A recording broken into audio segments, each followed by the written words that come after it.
Curly's wife. Curly's wife is the only female character who is directly featured in the novel. Many of the male characters on the ranch feel threatened by her, calling her jailbait because she is flirtatious and her husband is jealous and violent. They perceive her to be a tart because of the way she acts around all the men on the ranch. Curly's wife is never named on the novel, which reflects how she is not valued as a person. Her character demonstrates a negative attitude towards women that may have been held by men such as the ranch workers at the time. She is only thought of in the relationship to her husband and is never seen by any other characters of a worthwhile individual. Due to this isolation and misogyny, Curly's wife is very lonely. She seeks out men to speak so that she can engage in conversation with somebody. Curly's wife admits that she does not like her husband and thinks that he's an unpleasant man.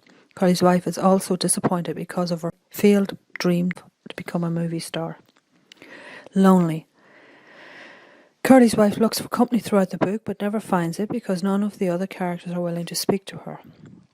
Evidence. I never get to talk to nobody. I get awfully lonely. Analysis. Curly's wife's statements here are short and simple, reflecting her sparse and limited life on the ranch.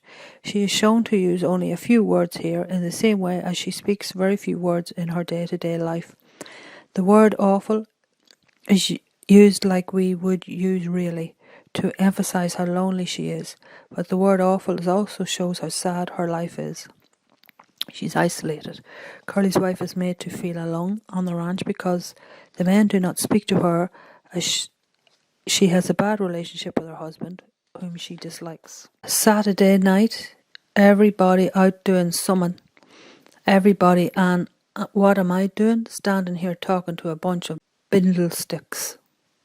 Analysis. Curly's wife is bitter here, insulting the only men left on the ranch, Lenny, Cook and Candy, while the others are out at a brothel, by referring to them as bindle stiffs, meaning tramps.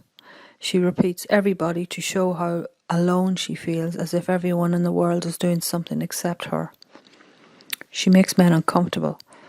The men talk about Curly's wife defensively, worried that she would get them in trouble. I never seen no piece of jailbait worse than her. You leave her be.